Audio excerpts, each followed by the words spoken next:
ഓം.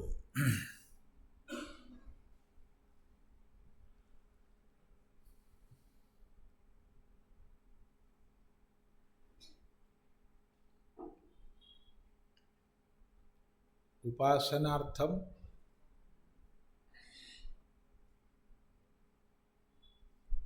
പ്രതിമയിൽ വിഷ്ണുബുദ്ധി അധ്യാരോപിക്കുന്നത് പോലെ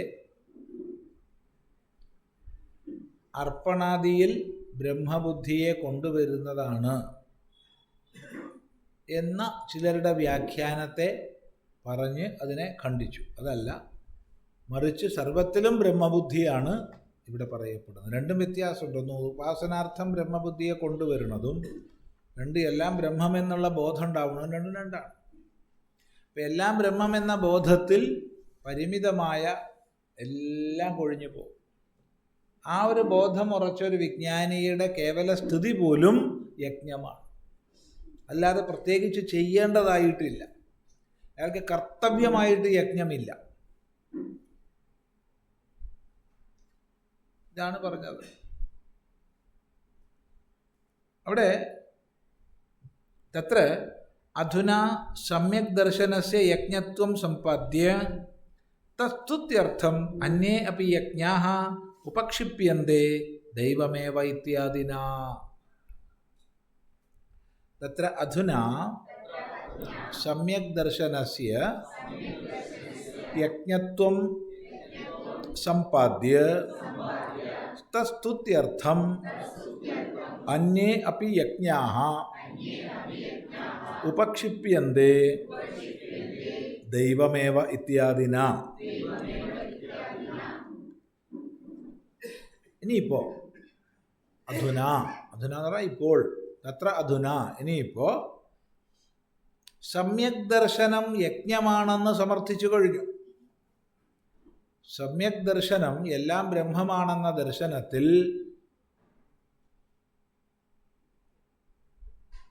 പ്രത്യേകം യജ്ഞം കർത്തവ്യമായിട്ടില്ല, പ്രത്യേകം കർമ്മങ്ങൾ കർത്തവ്യമായിട്ടില്ല. എല്ലാത്തിലും ബ്രഹ്മദൃഷ്ടി ഉറച്ചു. ആ എല്ലാത്തിലും ബ്രഹ്മദൃഷ്ടി ഉറച്ച വിജ്ഞാനിയുടെ കേവലമായ ഇരിപ്പ് പോലും ബ്രഹ്മാവസ്ഥിതിയാണ്, യജ്ഞമാണ്. അതുകൊണ്ടാണ് യജ്ഞായ ആചരത സമഗ്രം പ്രവിലീയതേ. യജ്ഞത്തിനായിക്കൊണ്ട് ആചരിക്കുന്ന കർമ്മം സമഗ്രമായി വിലയിക്കുന്നു എന്ന് നേരത്തെ പറഞ്ഞു. അങ്ങനെ ഇരിക്കെ ഈ ജ്ഞാനത്തിൻ്റെ മഹിമയെ എടുത്ത് കാണിക്കാൻ വേണ്ടി, സമ്യക് ദർശനത്തിൻ്റെ മഹിമയെടുത്ത് കാണിക്കാൻ വേണ്ടി മറ്റ് യജ്ഞങ്ങളെ കൂടെ പറയുന്നു. ഉപക്ഷിപ്യന്തേ അന്യേ യജ്ഞാഃ, മറ്റ് യജ്ഞങ്ങളെ ഇവിടെ പ്രത്യേകിച്ച് എടുത്തു പറയുകയാണ്. ഉപക്ഷിപ്യന്തേ എടുത്തു പറയുന്നു. എന്തിനു വേണ്ടി? ജ്ഞാന സ്തുതിക്കായിക്കൊണ്ട്. ജ്ഞാനമാണ് പരമമായതെന്ന് കാണിക്കാൻ. അതെങ്ങനെ നോക്കൂ. ദൈവമേവാപരേ യജ്ഞം യോഗിനഃ പര്യുപാസതേ ബ്രഹ്മാഗ്നാവപരേ യജ്ഞം യജ്ഞേനൈവോപജുഹ്വതി ശ്രോത്രാദീനിന്ദ്രിയാണ്യന്യേ സംയമാഗ്നിഷു ജുഹ്വതി ശബ്ദാദീൻ വിഷയാൻ അന്യ ഇന്ദ്രിയാഗ്നിഷു ജുഹ്വതി സർവാണീന്ദ്രിയകർമാണി പ്രാണകർമാണി ചാപരേ ആത്മസംയമയോഗാഗ്നൗ ജുഹ്വതി ജ്ഞാനദീപിതേ ദ്രവ്യയജ്ഞാസ്തപോയജ്ഞാഃ യോഗയജ്ഞാസ്തഥാ പരേ സ്വാധ്യായജ്ഞാനയജ്ഞാശ്ച യതയഃ സംശിതവ്രതാഃ. അങ്ങനെ തുടരുകയാണ്. ഇനിയുണ്ട് കുറേ ശ്ലോകങ്ങൾ. ദൈവമേവാപരേ യജ്ഞം യോഗിനഃ പര്യുപാസതേ ബ്രഹ്മാഗ്നാവപരേ യജ്ഞം യജ്ഞേനൈവോപജുഹ്വതി.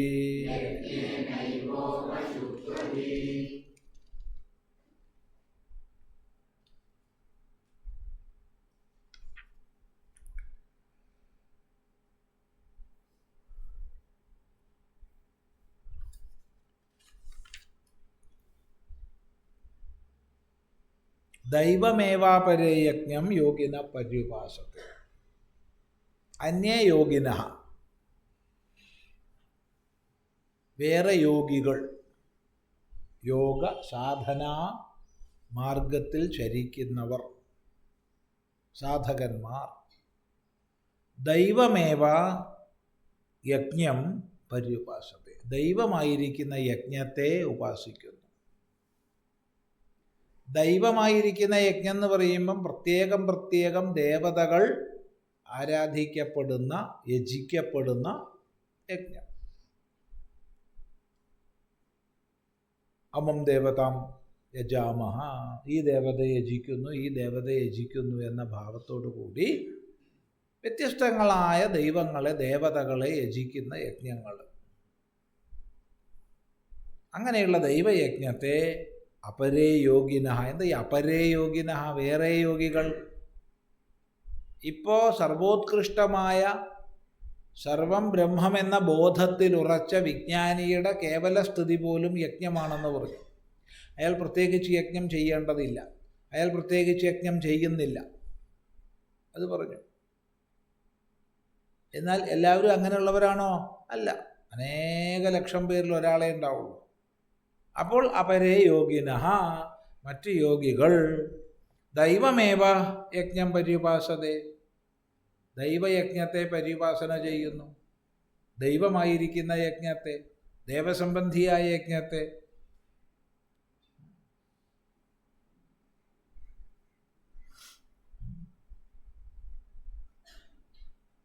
ഇനി വേറെ ചിലർ അപരേ, വേറെ ചിലർ അപരേ, വേറെ ചിലർ ബ്രഹ്മാഗ്നൗ യജ്ഞം യജ്ഞേന ഏവ ഉപജുഹ്വതി.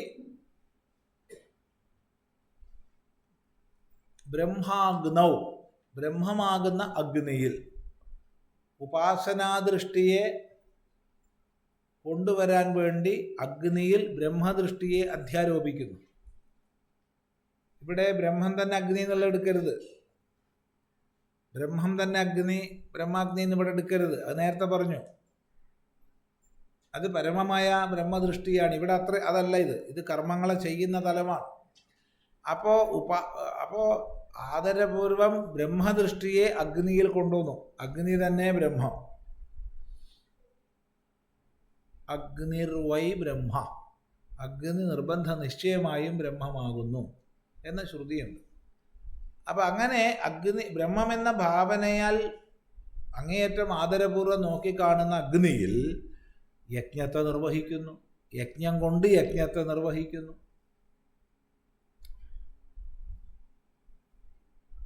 യജ്ഞശബ്ദം ആത്മപര്യായങ്ങളിലും പ്രസിദ്ധമാണ്. അപ്പോൾ ആത്മനായേവ യജ്ഞേനയേവ ആത്മനായേവ യജ്ഞമുപജുഹ്വതി, യജ്ഞത്തെ നിർവഹിക്കുന്നു. ഇനി വേറെ ചിലർ ശ്രോത്രാദീനിന്ദ്രിയാണ്യന്യേ സംയമാഗ്നിഷു ജുഹ്വതി ശബ്ദാദീൻ വിഷയാൻ അന്യ ഇന്ദ്രിയാഗ്നിഷു ജുഹ്വതി. അങ്ങനെ പോവാണ്. അതിന് മുമ്പ് നമുക്ക് ഈ ഭാഷ്യം നോക്കാം. ദൈവമേവ ദേവാഹ യുജ്യന്തെ യേന യജ്ഞേന അസൗ ദൈവോ യജ്ഞഃ തം ഏവ അപരേ യജ്ഞം യോഗിനഃ കർമ്മിണഃ പര്യുപാസതേ കുർവന്തി ഇത്യർത്ഥഃ. ബ്രഹ്മാഗ്നൗ സത്യം ജ്ഞാനമനന്തം ബ്രഹ്മ വിജ്ഞാനമാനന്ദം ബ്രഹ്മ യത് സാക്ഷാത് അപരോക്ഷാത് ബ്രഹ്മയാത്മാ സർവാന്തര ഇത്യാദി വചനോക്തം അശനായാദി സർവസംസാരധർമ്മവർജിതം നേതി നേതീതി നിരസ്താശേഷ വിശേഷം ബ്രഹ്മശബ്ദേന ഉച്യത്തെ. ബ്രഹ്മ ച തത് അഗ്നിഃ ച സ ഹോമാധികരണത്വവിവക്ഷയാ ബ്രഹ്മാഗ്നിഃ തസ്മിൻ ബ്രഹ്മാഗ്നൗ അപരേ അന്യേ ബ്രഹ്മവിദഃ യജ്ഞം യജ്ഞശബ്ദവാച്യ ആത്മാ. ആത്മനാമസു യജ്ഞശബ്ദസ്യ പാഠാദുതം ആത്മാനം യജ്ഞം പരമാർത്ഥതഃ പരമേവ ബ്രഹ്മസന്ധം ബുദ്ധ്യാദ്യുപാധി സംയുക്തം അധ്യസ്ഥ സർവോപാധിധർമ്മകം ആഹുതിരൂപം യജ്ഞേന ഏവ ആത്മനാ ഏവ ഉക്തലക്ഷണേന ഉപജുഹ്വതി പ്രക്ഷിപന്തി. സോപാധികസ്യ ആത്മനഃ നിരുപാധികേന പരബ്രഹ്മസ്വരൂപേണ ഏവ യദ്ദർശനം സ തസ്മിൻ ഹോമഃ തം കുർവന്തി ബ്രഹ്മാത്മൈകത്വദർശനനിഷ്ഠാഃ സന്യാസിനഃ ഇത്യർത്ഥഃ. സ അയം സമ്യക് ദർശനലക്ഷണഃ യജ്ഞഃ ദൈവയജ്ഞാദിഷു യജ്ഞേഷു ഉപക്ഷിപ്യന്തെ ബ്രഹ്മാർപ്പണം ഇത്യാദി ശ്ലോകൈഃ ശ്രേയാൻ ദ്രവ്യമയാദ്യജ്ഞാത് ജ്ഞാനയജ്ഞപരന്തപ ഇത്യാദിനാ സ്തുത്യർത്ഥം. ദൈവം ഏവ ദേവാ യുജ്യന്തെ യേന യജ്ഞേന അസൗ ദൈവോ യജ്ഞഃ തം ഏവ അപരേ യോഗിനഃ യജ്ഞം കർമ്മിണഃ പര്യുപാസതേ കുർവന്തി ഇത്യർത്ഥഃ.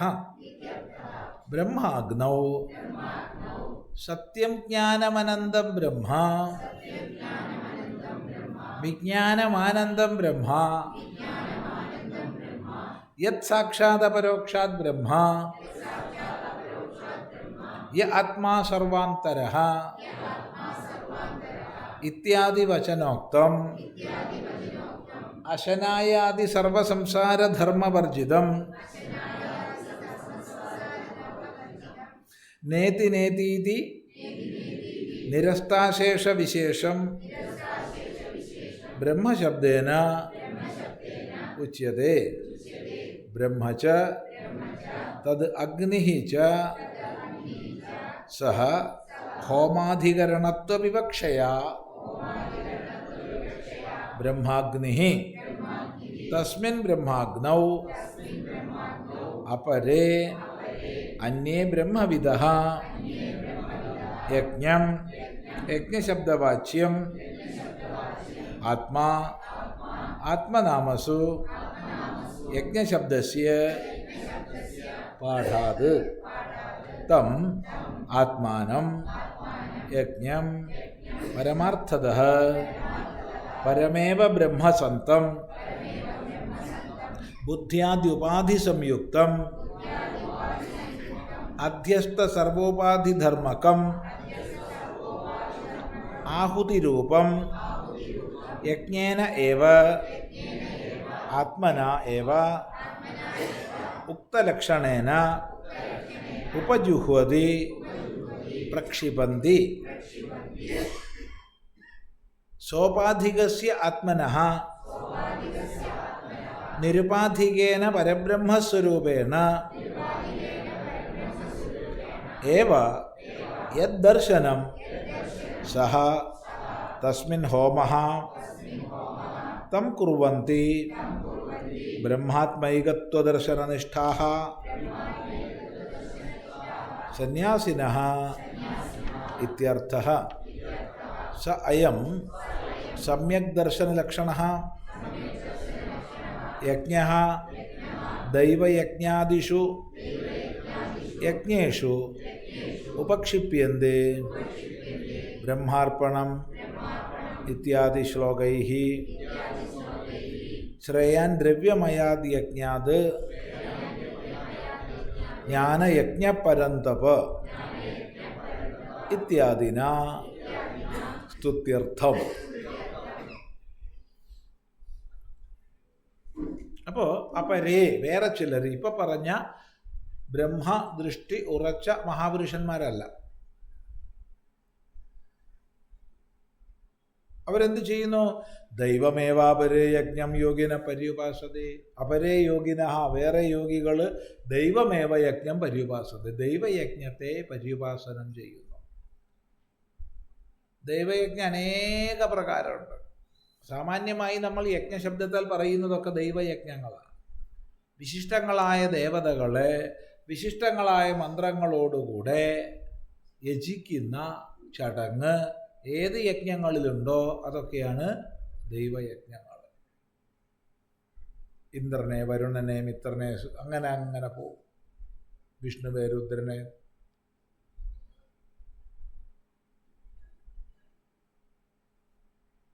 പ്രത്യേകം പ്രത്യേകം ദേവതകൾ യജിക്കപ്പെടുന്ന വിശിഷ്ട യജ്ഞങ്ങൾ. അതാണ് ദൈവയജ്ഞങ്ങൾ. അങ്ങനെ ദൈവയജ്ഞങ്ങളെ ചെയ്യുന്നു ചിലർ. അതാണ് ദേവാഹ യുജ്യന്തേ യേന യജ്ഞേന അസൗ ദൈവോയജ്ഞ. എവിടെയാണോ ദേവതകൾ പൂജിക്കപ്പെടുന്നത് അതാണ് ദൈവയജ്ഞം. തമേവ അപരേ യോഗിനഃ തം യജ്ഞം, ആ യജ്ഞത്തെ, തം ഏവ യജ്ഞം, ആ യജ്ഞത്തെ അപരേ യോഗിനഃ, വേറെ യോഗികൾ, അവിടെ അർത്ഥം പറയാൻ യോജിച്ച രീതിയിൽ മാറ്റിയിട്ടാണേ പറയുന്നത്, അത് ശ്രദ്ധിക്കുക. കർമ്മിണഃ പര്യുപാസതയെ കുർവന്തി, പര്യുപാസന ചെയ്യുന്നു, യജ്ഞം ചെയ്യുന്നു. അപ്പം ഇങ്ങനെ ഒരു വിഭാഗം ദൈവയജ്ഞത്തെ ചെയ്യുന്നു. വ്യക്തമാണല്ലോ? ഇല്ലേ? വ്യക്തമല്ലേ? ഇവിടെ എന്താ ദൈവയജ്ഞം പറഞ്ഞതെന്ന് ചോദിക്കരുത്. അനേകവിധ യജ്ഞങ്ങളെ പറഞ്ഞിട്ട് ജ്ഞാനയജ്ഞത്തിൻ്റെ മഹിമ പറയുന്ന ഭാഗമാണ്. അഥവാ ജ്ഞാനയജ്ഞ മഹിമ പറയാൻ വേണ്ടി അനേക യജ്ഞങ്ങളെ പറയുന്ന ഭാഗമാണ്.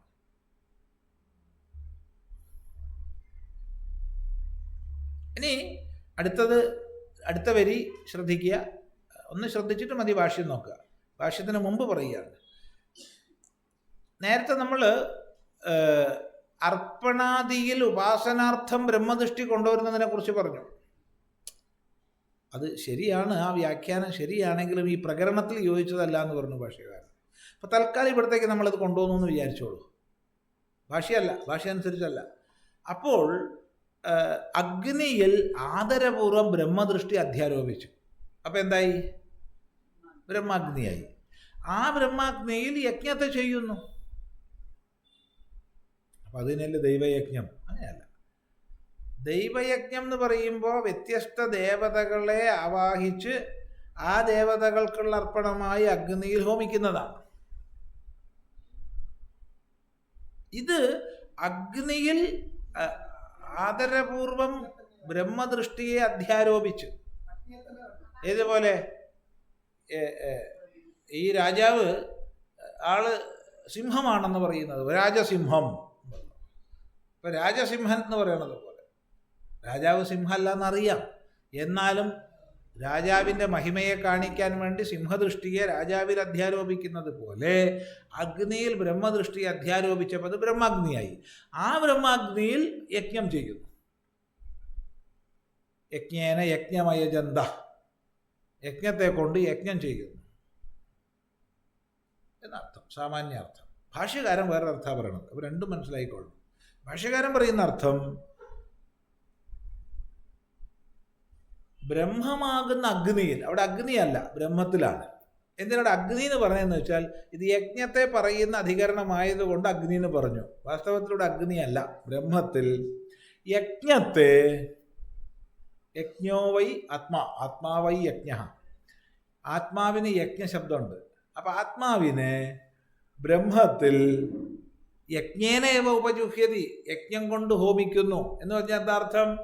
അഹം ബ്രഹ്മാസ്മി എന്നുള്ളതായ അനുസന്ധാനം ചെയ്ത് തൻ്റെ ആത്മഭാവത്തെ ബ്രഹ്മത്തിലേക്ക് ഭവിപ്പിക്കുന്നു.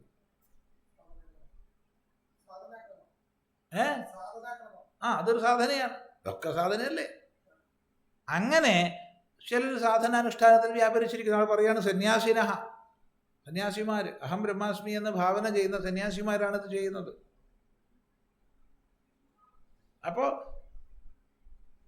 അവിടെ ബ്രഹ്മാഗ്നി എന്നുള്ളത് ആദ്യം പറഞ്ഞത് അഗ്നിയിൽ ബ്രഹ്മദൃഷ്ടി അധ്യാരോപിക്കുക. രണ്ടാമത് ഇപ്പം ഭാഷ്യകാരൻ പറയണതിൽ അവിടെ അഗ്നിയെ ഇല്ല, ബ്രഹ്മമാണ്. ഇത് ഹോമാധികരണമായതുകൊണ്ട്, യജ്ഞത്തെ പറയുന്ന അധികരണമായതുകൊണ്ട് അഗ്നി പറഞ്ഞു എന്ന് മാത്രം. അപ്പം ബ്രഹ്മത്തിൽ ആത്മാവിനെ ഹോമിക്കുന്നു. വലിയ ശ്രേഷ്ഠമായതാ.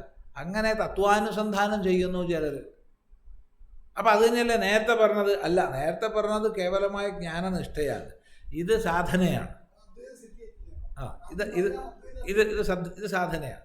അതെ, ആദ്യം പറഞ്ഞ അദ്വൈത അവസ്ഥയാണ്. അത് എല്ലാം ബ്രഹ്മമാണെന്നുള്ള ബോധത്തിലേക്ക് ഉയർന്ന സ്ഥിതിയാണ്. ഇതല്ല, ഇത് സാധകന്റെ ഭാവമാണ്. ഞാൻ ബ്രഹ്മമാണെന്ന് അനുസന്ധാനം ചെയ്യും.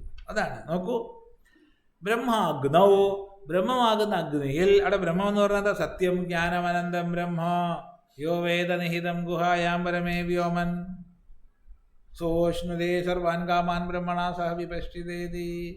തൈത്തിരീയോപനിഷത്ത്. സത്യം ജ്ഞാനമനന്തം ബ്രഹ്മ, സത്യവും ജ്ഞാനവും അനന്തവുമാണ് ബ്രഹ്മം എന്ന് പറയുന്ന ബ്രഹ്മമുണ്ടല്ലോ, സച്ചിദാനന്ദം ബ്രഹ്മ, സച്ചിദാനന്ദമാണ് ബ്രഹ്മം. വിജ്ഞാനം ആനന്ദം ബ്രഹ്മ, വിജ്ഞാനം ആനന്ദമാണ് ബ്രഹ്മം എന്നൊക്കെ ശ്രുതി യാതൊരു പരമസത്യത്തെ വെളിപ്പെടുത്തിയിരിക്കുന്നോ ആ ബ്രഹ്മത്തിൽ വിജ്ഞാനമാനന്ദ ബ്രഹ്മ പറഞ്ഞു. വിജ്ഞാനമാനന്ദ ബ്രഹ്മ, വിജ്ഞാനമാണ് ആനന്ദമാണ് ബ്രഹ്മം. സച്ചിദാനന്ദം ബ്രഹ്മ അല്ലേ, സച്ചിദാനന്ദമാണ് ബ്രഹ്മം. യത് സാക്ഷാത് അപരോക്ഷാത് ബ്രഹ്മ യ സർവാന്തര ആത്മാ, എല്ലാവരുടെയും ഉള്ളിൽ ജീവാത്മഭാവത്തിൽ കുടികൊള്ളുന്നത് യാതൊന്നോ അവൻ തന്നെയാണ് ബ്രഹ്മമെന്ന് പറയുന്നു. യ ആത്മാ യത് സാക്ഷാത് അപരോക്ഷാത് ബ്രഹ്മ, സാക്ഷാത് അപരോക്ഷമായിരിക്കുന്ന ബ്രഹ്മം. എന്താണ് അപരോക്ഷം? സാമാന്യമായിട്ട് നമ്മൾ പ്രത്യക്ഷം പരോക്ഷം എന്നാ പറയുക. പ്രത്യക്ഷം എന്താ? പ്രത്യക്ഷം അക്ഷത്തിന് ഇന്ദ്രിയത്തിന് വിഷയമാകുന്നത് പ്രത്യക്ഷമാണ്. പ്രത്യക്ഷമല്ലാത്തതിന് നമ്മൾ എന്താ പറയുക? പരോക്ഷം എന്നാ പറയുക. ആത്മജ്ഞാനം പ്രത്യക്ഷമാണോ? അല്ല. ആത്മജ്ഞാനം പരോക്ഷമാണോ? അല്ല. അതുകൊണ്ട് വേദാന്തത്തിൽ അപരോക്ഷം എന്ന് പറയും. പരോക്ഷമല്ലാത്തത്, പരോക്ഷമല്ലാത്തത് പ്രത്യക്ഷം എന്ന് പറഞ്ഞേക്കരുത്.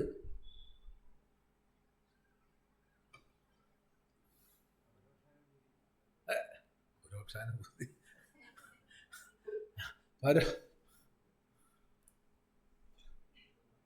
പരോക്ഷമല്ലാത്തത് പ്രത്യക്ഷം എന്ന് പറയരുത്. അപരോക്ഷം എന്നേ ഉള്ളൂ, പരോക്ഷമല്ല. എന്തുകൊണ്ട്? ഞാൻ എനിക്ക് പരോക്ഷമാണോ? അല്ല. ഞാൻ എനിക്ക് പ്രത്യക്ഷമാണോ? അല്ല. ഇന്ദ്രിയങ്ങളെ കൊണ്ട് കാണാൻ കഴിയുന്നതല്ല. എന്നാൽ ഞാൻ എന്നുള്ളതിൽ ആർക്കും സംശയവും ഇല്ല. അതുകൊണ്ട് ശാസ്ത്രത്തിൽ ആചാര്യൻ പറഞ്ഞു അപരോക്ഷം. അപ്പം അപരോക്ഷമായ യാതൊരു ബ്രഹ്മമുണ്ടോ അതാണ് സർവാന്തരമായ ആത്മാവ്. എന്താ സർവാന്തരം? ശരീര ഇന്ദ്രിയ പ്രാണ മനോബുദ്ധികൾക്കെല്ലാം ഉള്ളിൽ അന്വേഷിച്ച് നേടേണ്ടത് എന്ന അർത്ഥത്തിലാണ്. ഇങ്ങനെയൊക്കെ പറയപ്പെട്ട യാതൊരു ബ്രഹ്മമുണ്ടോ ഇത്യാദി വചനോക്തം, ഇപ്രകാരമുള്ള വാക്കുകളാൽ പറയപ്പെട്ടതാണ് ബ്രഹ്മം. എങ്ങനെയുള്ളതാണ്? അശനായാദി സർവസംസാരധർമ്മവർജിതം, വിശപ്പ് ദാഹം തുടങ്ങിയ സകല സംസാരധർമ്മങ്ങളും ഒഴിഞ്ഞ, വിശപ്പ് ദാഹം തുടങ്ങിയ സർവസംസാരധർമ്മങ്ങളും ഒഴിഞ്ഞ എന്ന് വെച്ചാൽ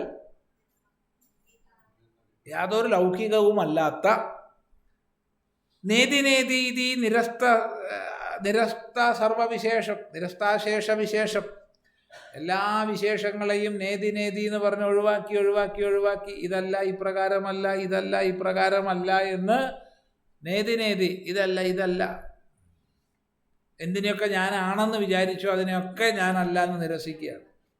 അപ്പം ആദ്യം തന്നെ ശരീരം ഞാനല്ല എന്ന് പറഞ്ഞു, ഇതെൻ്റെതാണ്. പ്രാണങ്ങൾ ഞാനല്ല, എൻ്റെതാണ്. ഇന്ദ്രിയങ്ങൾ ഞാനല്ല, എൻ്റെതാണ്. മനസ്സ് ഞാനല്ല, എൻ്റെതാണ്. ബുദ്ധി ഞാനല്ല, എൻ്റെതാണ്. അങ്ങനെ നിരസിച്ചൊടുവിൽ നിരസിക്കാൻ കഴിയാത്ത കേവല സത്യത്തിലെത്തുമ്പോൾ വാക്ക് നിന്നു അവിടെ. അത് തന്നെ ഞാൻ.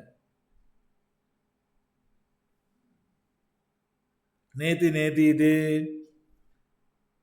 നിരസ്ത വിശേഷ അശേഷ വിശേഷം ബ്രഹ്മശബ്ദേന ഉച്യതേ. അതാണ് ബ്രഹ്മശബ്ദത്താൽ ഇവിടെ പറയപ്പെടുന്നത്.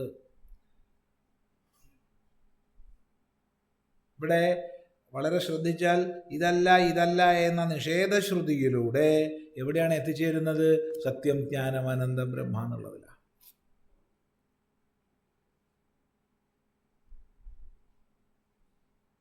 വ്യക്തമാണല്ലോ. അങ്ങനെയുള്ള ബ്രഹ്മം ഇത് ഹോമാധികരണമായതുകൊണ്ട് അഗ്നിയായിട്ട് കൽപ്പിച്ചു. ബ്രഹ്മാഗ്നിയല്ല. ബ്രഹ്മച തദഗ്നിഹിച്ച ഹോമാധികരണത്വ വിവക്ഷയാ ബ്രഹ്മാഗ്നി. ഹോമാധികരണത്തിലാണിത് പറയപ്പെട്ടത് എന്നതുകൊണ്ട് ബ്രഹ്മാഗ്നി എന്ന് ഉപചാരപൂർവം പറഞ്ഞു. നമ്മൾ ആദ്യം പറഞ്ഞ വ്യാഖ്യാനം മറക്കരുത്. അവിടെ അഗ്നിയിൽ ബ്രഹ്മബുദ്ധിയെ അധ്യാരോപിക്കുകയാണ്. ഇതല്ല, ഇത് ബ്രഹ്മത്തെ ഹോമാധികരണമായതുകൊണ്ട് അഗ്നിയായി കൽപ്പിക്കുകയാണ്.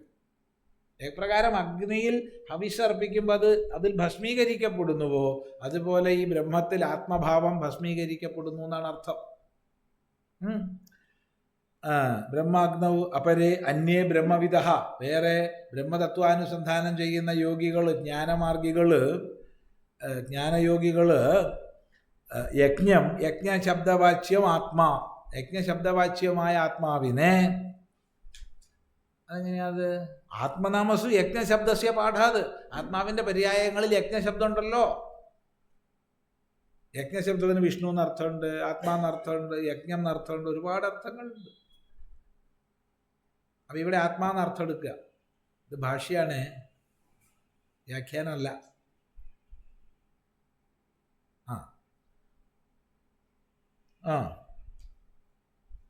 പരമേവ ബ്രഹ്മസന്തം ബുദ്ധ്യാദ്യുപാധി സംയുക്തം അധ്യസ്ഥ സർവോപാധിധർമ്മകം ആഹുതിരൂപം യജ്ഞേനേവ ആത്മനായവ ഉക്തലക്ഷണേന ഉപജുഹതി പ്രക്ഷിബന്തി.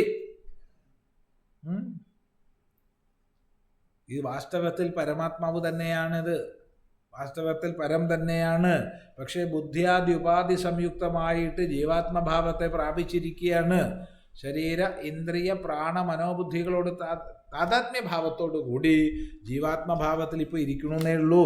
സത്യത്തിൽ അധ്യസ്ഥ സർവോപാധിധർമ്മകമായിട്ട് എല്ലാ സർവോപാധികളെയും അധ്യസിച്ചുകൊണ്ട് ജീവാത്മഭാവത്തിൽ ഇരിക്കുന്ന ഇത് പരമാർത്ഥത്തിൽ ബ്രഹ്മം തന്നെയാണെന്ന ഭാവനയെ ആഹുതി രൂപമായിട്ട് ഊട്ടിയുറപ്പിക്കുന്നു. ആഹുതി രൂപം യജ്ഞേന ഏവ ആത്മന ഏവ ഉക്തലക്ഷണേന ഉപജുഹതി, തന്നാൽ തന്നെ ഹോമിക്കുന്നു. അപ്പം ജീവാത്മഭാവത്തെ ബ്രഹ്മത്തിൽ ഹോമിക്കുന്നു ചിലർ എന്ന് പറഞ്ഞ അർത്ഥം എന്താർത്ഥം? സോപാധികസ്യാത്മനഃ നിരുപാധികേന പരബ്രഹ്മരൂപേണ ഏവ യദ്ദർശനം തസ്മിൻ ഹോമഃ തം കുർവന്തി. സോപാധികമായ ആത്മാവ് നിരുപാധികമായ പരബ്രഹ്മമാണ് എന്ന യാതൊരു ദർശനമുണ്ടോ ആ ദർശനത്തെ തന്നെയാണ് ഇവിടെ ഹോമം എന്ന് പറഞ്ഞത്. അത് ചെയ്യുന്നു. അല്ലാണ്ട് ഇവിടെ ക്രിയായോഗമല്ല, ക്രിയയല്ല, ഇവിടെ ദ്രവ്യയജ്ഞമല്ല, ദൈവയജ്ഞമല്ല. ആത്മാവിനെ ബ്രഹ്മമെന്ന് അനുസന്ധാനം ചെയ്യുന്നു. ബ്രഹ്മാത്മൈകത്വദർശനനിഷ്ഠാഃ സന്യാസിനഃ, ബ്രഹ്മാത്മൈകത്വദർശനനിഷ്ഠന്മാരായ സന്യാസിമാരെന്നർത്ഥം. ഈ സന്യാസിമാരാണ് ചെയ്യുന്നത്. വേദാന്തി എന്ന് പറയാം, അതിന് വിരോധമില്ല. അയം സമ്യക് ദർശനലക്ഷണ യജ്ഞ ദൈവയജ്ഞാദിഷു യജ്ഞേഷു ഉപക്ഷിപ്യന്ത്. ഈ സമ്യക് ദർശന ലക്ഷണമായിരിക്കുന്ന യജ്ഞത്തെ ദൈവയജ്ഞം തുടങ്ങിയവയുടെ മധ്യത്തിൽ പറഞ്ഞിരിക്കുന്നു. ബ്രഹ്മാർപ്പണം ഇത്യാദി ശ്ലോകൈഃ ശ്രേയാൻ ദ്രവ്യമയാദി യജ്ഞാത് ജ്ഞാനയജ്ഞ പരന്തപ ഇത്യാദിനാച സ്തുത്യർത്ഥം, സ്തുതിക്കാൻ വേണ്ടിയിട്ട് പറഞ്ഞതാണ്. അപ്പം അനേകവിധ യജ്ഞങ്ങളെ പറയുന്ന കൂട്ടത്തിൽ ഒന്ന് ദൈവയജ്ഞം പറഞ്ഞു, രണ്ട് അഹം ബ്രഹ്മാസ്മി എന്നുള്ള തത്വാനുസന്ധാനം ചെയ്യുന്നതിനെയും ഒരു യജ്ഞമായി പരികൽപ്പിച്ചതാണ്. വ്യക്തമാണല്ലോ. ഇനി പറയുകയാണ്, ഇനി വേറെ എന്ത് യജ്ഞമുണ്ട്? ഏതാ വേറെ യജ്ഞം? ശ്രോത്രാദീനിന്ദ്രിയാണ്യന്യേ സംയമാഗ്നിഷു ജുഹ്വതി ശബ്ദാദീൻ വിഷയാൻ അന്യ ഇന്ദ്രിയാഗ്നിഷു ജുഹ്വതി. ശ്രോത്രാദീനിന്ദ്രിയാണ്യന്യേ സംയമാഗ്നിഷു ജുഹ്വതി ശബ്ദാദീൻ വിഷയാൻ അന്യ ഇന്ദ്രിയാഗ്നിഷു ജുഹ്വതി. അന്യേ വേറെ ചിലര്. ഇപ്പൊ കഴിഞ്ഞ ശ്ലോകത്തിൽ അപരേ എന്ന് പറഞ്ഞു, അതേ അർത്ഥാണ് അന്യേ എന്ന് പറഞ്ഞാൽ. അപരേ, ഇവിടെ അന്യേ വേറെ ചിലര്. പല ജാതി യജ്ഞങ്ങളുണ്ട്. എല്ലാ യജ്ഞവും എല്ലാവരും ചെയ്യണ്ട. അവനവൻ ഏതാണോ യോജിക്കുന്നത് അത് ചെയ്താൽ മതി. എല്ലാം എല്ലാവർക്കും ഉള്ളതല്ല, എല്ലാം പലർക്കുള്ളതാ. ശാസ്ത്രം ഒരാൾക്കുള്ളതല്ല. ഒരാളോട് ഉപദേശിക്കാൻ ഇങ്ങനെ പലത് ഉപദേശിക്കേണ്ട ആവശ്യമില്ല. അപ്പം അർജുനനോടല്ലേ ഉപദേശിച്ചത്? അർജുനനെ നിമിത്തമാക്കിയിട്ട് ലോകത്തോടാണ് ഉപദേശിച്ചത്. അപ്പോൾ അന്യേ ശ്രോത്രാദീനി ഇന്ദ്രിയാണി, ചെവി തുടങ്ങിയ ഇന്ദ്രിയങ്ങളെ, ശ്രോത്രേന്ദ്രിയം തുടങ്ങിയ ഇന്ദ്രിയങ്ങളെ. ഏതാ? ശ്രോത്ര, ത്വഗ്, നേത്ര, രസന, ഘ്രാണ അല്ലേ? ശബ്ദ, സ്പർശ, രൂപ, രസ, ഗന്ധങ്ങളെ അറിയാനുള്ള ഇന്ദ്രിയങ്ങൾ. ഈ ഇന്ദ്രിയങ്ങളെ എന്ത് ചെയ്യുന്നു? സംയമമാകുന്ന അഗ്നികളിൽ ഹോമിക്കുന്നു. ഇന്ദ്രിയ സംയമം എന്ന ഹോമത്തെ ചെയ്യുന്നു. അപ്പം ചെവിയെ സംയമാഗ്നിയിൽ ഹോമിച്ചു. ഞാൻ ഒന്നും കേൾക്കാൻ പോകുന്നില്ല. കുത്തിപ്പൊട്ടിക്കുന്നു എന്ന് അർത്ഥമില്ല കേട്ടോ. ചെവിയെ കുത്തിപ്പൊട്ടിക്കുന്നു എന്ന് അർത്ഥമില്ല. ഒരു വസ്തു കേൾക്കാൻ പോകുന്നില്ല. അപ്പോൾ ഒരാൾ വന്ന് ചെവിൻ്റെ അടുത്ത് വന്ന് കുശ് കുശ് കുശ് കുശ് കുശ് പറയുക, ഒരു പ്രശ്നമില്ല, നീ എന്ത് പറഞ്ഞാലും കുഴപ്പമില്ല. തെറി വിളിക്കുന്നു, അപ്പോഴാ അതൊരു പ്രശ്നം. എന്തെല്ലാം പ്രകോപനപരമായിട്ട് ചെവിൻ്റെ അടുത്ത് വന്ന് പറഞ്ഞാലും ഒരു മാറ്റമില്ല. എന്താണ്? സംയമമാകുന്ന അഗ്നിയിൽ ചെവിയെ ഹോമിച്ചു. ഇത് എളുപ്പമല്ല. ഇതുപോലെ സംയമമാകുന്ന അഗ്നിയിൽ നേത്രത്തെ ഹോമിച്ചു. ഞാൻ ഒന്നും കാണാൻ പോണില്ല. അപ്പോഴാണ് അയാൾ കണ്ണു പിടിച്ച് പുലർത്തിയിട്ടൊക്കെ കാണിച്ചു തരികയാണ്. ഒന്നൊരു ഇല്ല. സംയമമാഗ്നിയിൽ ഹോമിക്കുന്നു. ഒന്നും മണക്കാൻ പോകുന്നില്ല. അപ്പോഴാണ് മൂക്കിൻ്റെ അടുത്ത് കൊണ്ടുവന്നിട്ട് മസാല പൊരിക്കുന്നതും അതും ഇതും ഒക്കെ മണം കൊണ്ടു തരുന്നത് ഇല്ലേ? ഇഷ്ടപ്പെട്ട പലഹാരങ്ങൾ ഉണ്ടാക്കണമൊക്കെ. എന്തായാലും ശരി, ഒരു വ്യാപാരവും ഇല്ല. ഇന്ദ്രിയ വ്യാപാരമൊക്കെ അതത് ഇന്ദ്രിയ സംയമാഗ്നിയിൽ ഹോമിക്കുന്നു. ഇങ്ങനെ ഓരോന്ന് കർമ്മേന്ദ്രിയങ്ങളെ ആവാം. വാക്കിനെ ഞാൻ പറയുന്നില്ല. വാക്ക് സംയമത്തിൽ വാക്കിനെ ഹോമിക്കുക. ഇങ്ങനെ ഇന്ദ്രിയ സംയമമാകുന്ന അഗ്നിയിൽ ഇന്ദ്രിയങ്ങളെ ഹോമിക്കുന്നു ചിലര്.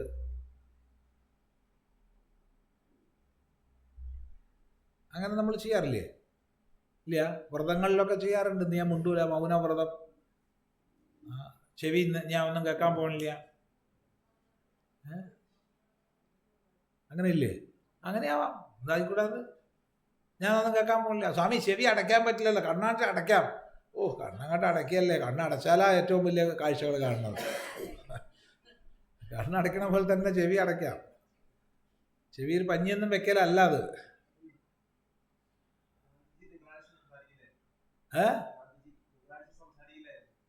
അത് ഗാന്ധിജി തിങ്കളാഴ്ച സംസാരിക്കൂല. നന്നായി, അത്ര ഗുണം. 1/7 ഗുണം. അപ്പോ ഇങ്ങനെ ഓരോ ഇന്ദ്രിയത്തെ അവിടെ സംയമാഗ്നിയിൽ ഹോമിക്കുക. അങ്ങനെ ഹോമിച്ച് ഹോമിച്ച് ഹോമിച്ച് അവസാനം തന്നെ ഹോമിച്ചു. അങ്ങനെ ഒരു ഹോമം. ഇനി വേറെ ചിലത്, ഇത് അടുത്തത് വലിയ കേമാണ്. അടുത്ത വളരെ വലിയ കേമായിട്ടുള്ള യജ്ഞാണ്. ശബ്ദാദീൻ വിഷയാൻ അന്യേ ഇന്ദ്രിയാഗ്നിഷു ജുഹ്വതി. ഇന്ദ്രിയങ്ങളാകുന്ന അഗ്നികളിൽ ശബ്ദാദി വിഷയങ്ങളെ ഹോമിക്കുന്നു. ഒട്ടെളുപ്പല്ല. അതായത് നേരത്തെ പറഞ്ഞത് ഇന്ദ്രിയഗ്രഹണം നിർത്തിവെക്കുകയാണ്. ഇതല്ല. എല്ലാ ഇന്ദ്രിയങ്ങളിലൂടെയും ഗ്രഹിക്കുന്നതിന് അവിരുദ്ധമായി മനസ്സിലാക്കിയിട്ട് ഇതൊക്കെ ഇന്ദ്രിയാഗ്നിയിൽ ഹോമിക്കുകയാണ്. ഇപ്പൊ രൂപം കണ്ടു. എന്താ കണ്ടത്? രൂപത്തെ കൊണ്ടുവന്ന് നേത്രേന്ദ്രിയമാകുന്ന അഗ്നിയിൽ ഞാൻ ഹോമിച്ചതാണെന്ന് ഭാവന ചെയ്തു. ശബ്ദത്തെ കേട്ടു. അപ്പൊ ശബ്ദമാകുന്ന വിഷയത്തെ ശ്രോത്രേന്ദ്രിയമാകുന്ന അഗ്നിയിൽ ഞാൻ ഹോമിച്ചതാണ്. അപ്പൊ ഒന്നും കേൾക്കാതിരിക്കുന്നില്ല, പറയാതിരിക്കുന്നില്ല, കാണാതിരിക്കുന്നില്ല. പക്ഷെ എല്ലാത്തിനെയും അവിരുദ്ധമായി മനസ്സിലാക്കും, യജ്ഞമായി മനസ്സിലാക്കും. അതാത് ഇന്ദ്രിയങ്ങളിൽ അഗ്നിയാണ്, ബ്രഹ്മാഗ്നിയാണ്. ആ ബ്രഹ്മാഗ്നിയിൽ ഞാൻ വിഷയങ്ങളെ കൊണ്ടുപോയി ആഹൂതി അർപ്പിക്കുകയാണ്. അതായത് വിഷയഗ്രഹണത്തെ അവിരുദ്ധമായി കാണുന്നു. അപ്പം ആദ്യം പറഞ്ഞെടുത്ത് വിഷയത്തെ നിർത്തിവെക്കുക ചെയ്യണം. ഇവിടെ വിഷയത്തെ നിർത്തുന്നില്ല. എല്ലാ വിഷയങ്ങളും അനുഭവിക്കുന്നുണ്ട്. ആ അനുഭവിക്കുന്നത് മുഴുവൻ എന്താണ്? അത് അതത് ഇന്ദ്രിയങ്ങളാകുന്ന അഗ്നിയിൽ ഹോമിക്കലാണെന്ന് ഭാവന ചെയ്യുന്നു.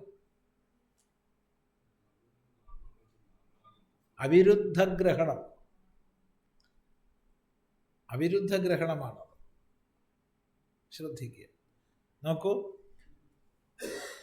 ശ്രോത്രാദീനി ഇന്ദ്രിയാണി അന്യേ യോഗിനഃ സംയമാഗ്നിഷു പ്രതീന്ദ്രിയം സംയമഃ ഭിദ്യതേ ഇതി ബഹുവചനം. സംയമഃ ഏവ അഗ്നയഃ തേഷു ജുഹ്വതി ഇന്ദ്രിയ സംയമമേവ കുർവന്തി ഇത്യർത്ഥഃ. ശബ്ദാദീൻ വിഷയാൻ അന്യേ ഇന്ദ്രിയാഗ്നിഷു ജുഹ്വതി ഇന്ദ്രിയാണി ഏവ അഗ്നയഃ തേഷു ഇന്ദ്രിയാഗ്നിഷു ജുഹ്വതി ശ്രോത്രാദിഭിഃ അവിരുദ്ധ വിഷയഗ്രഹണം ഹോമം മന്യന്തേ. ശ്രോത്രാദീനി ഇന്ദ്രിയാണി അന്യേ യോഗിനഃ സംയമാഗ്നിഷു പ്രതീന്ദ്രിയം സംയമഃ ഭിദ്യതേ ഇതി ബഹുവചനം. സംയമഃ ഏവ അഗ്നയഃ തേഷു ജുഹ്വതി ഇന്ദ്രിയ സംയമം ഏവ കുർവന്തി ഇത്യർത്ഥഃ. ശബ്ദാദീൻ വിഷയാൻ അന്യേ ഇന്ദ്രിയാഗ്നിഷു ജുഹ്വതി ഇന്ദ്രിയാണി ഏവ അഗ്നയഃ തേഷു ഇന്ദ്രിയാഗ്നിഷു ജുഹ്വതി ശ്രോത്രാദിഭിഃ അവിരുദ്ധ വിഷയഗ്രഹണം ഹോമം മന്യന്തേ. അപ്പോൾ ശ്രോത്രാദീനി ഇന്ദ്രിയാണി ആദ്യം പറഞ്ഞ സംയമാഗ്നിയാണ്. ഇന്ദ്രിയ സംയമമാകുന്ന അഗ്നിയിൽ അതത് ഇന്ദ്രിയങ്ങളെ കൊണ്ടുപോയി ഹോമിക്കുന്നു. ഞാൻ കാണില്ല, കേൾക്കില്ല, മണക്കില്ല, രുചിക്കില്ല, സ്പർശിക്കില്ല. അതൊരു ഒരു ഒരു യജ്ഞം. മൗനവ്രതമൊക്കെ ഒരു യജ്ഞം. അതുപോലെ ഇതൊക്കെ ഈ ഇന്ദ്രിയങ്ങളുടെ വൃത്തികളെ മുഴുവൻ അതത് ഇന്ദ്രിയ സംയമമാകുന്ന അഗ്നിയിൽ ഹോമിക്കുകയാണ്. സംയമം തന്നെയാണ് അഗ്നി, അവയിൽ ഹോമിക്കുന്നു. ഈ പ്രതീന്ദ്രിയം സംയമം മാറുന്നത് കൊണ്ടാണ് ബഹുവചനം പറഞ്ഞിട്ടുള്ളത്, അഗ്നിഷു എന്ന് പറഞ്ഞത്. ഒരാൾ ഇന്ന് ഞാനൊന്നും കാണുന്നില്ല എന്ന് വിചാരിച്ചിരുന്നു എന്ന് വിചാരിച്ചോളൂ, അതുകൊണ്ട് കേൾക്കുന്നില്ല എന്ന് അർത്ഥമില്ലല്ലോ. അപ്പോൾ ശ്രോത്രേന്ദ്രിയാഗ്നി നേത്രേന്ദ്രിയാഗ്നി വിഭിന്നമാണെന്നത് കൊണ്ടാണ് ഇന്ദ്രിയാഗ്നിഷു സംയമാഗ്നിഷു പ്രതീന്ദ്രിയം സംയമം ഭിന്നമാണെന്നതുകൊണ്ട് ബഹുവചനം പറഞ്ഞു. ഇന്ദ്രിയ സംയമമേമ കുർവന്തി, അത് ഇന്ദ്രിയ സംയമത്തെ യജ്ഞമായി കണ്ടതാ. ഇന്ദ്രിയ സംയമത്തെ യജ്ഞമായിട്ട് കണ്ടു. മനസ്സിലായല്ലോ? അടുത്തത് ശബ്ദാദീൻ വിഷയാൻ അന്യേ ഇന്ദ്രിയാഗ്നിഷു ജുഹ്വതി ഇന്ദ്രിയാണിയേവ അഗ്നയ, ഇന്ദ്രിയങ്ങൾ തന്നെയാണ് അവർ അഗ്നികൾ. നേരത്തെ പറഞ്ഞല്ല, തീർത്തും വിഭിന്നമാണ്. വിഭിന്ന എന്നല്ല, ഭിന്നമാണ്, തീർത്തും ഭിന്നമാണ്. ഇന്ദ്രിയങ്ങൾ തന്നെ അഗ്നികൾ.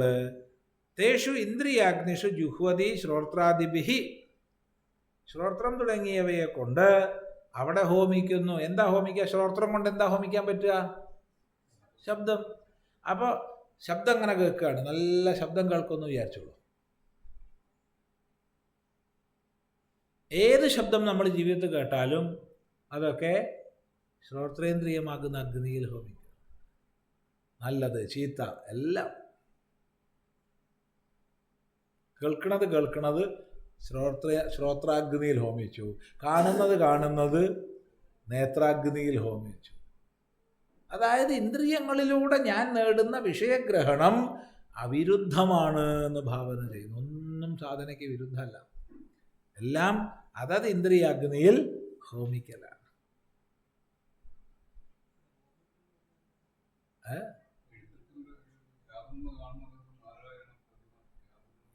യാതൊന്ന് കാണുന്നത് അത് നാരായണ പ്രതിമ. അത് തന്നെ ബ്രഹ്മം തന്നെയാണ് ഭാവന ചെയ്യല്ല. ആ ഉയർന്ന തലത്തിലേക്ക് ഇവിടെ പോരുത്. ഇവിടെ ഇന്ദ്രിയമാകുന്ന അഗ്നിയിലേക്ക് വിഷയത്തെ കൊടുക്കുകയാണ് ഞാനെന്ന് ഭാവന ചെയ്ത് ജീവിക്കുന്നു. അതിൽ കവിഞ്ഞ അതുമായിട്ട് ബന്ധമല്ല.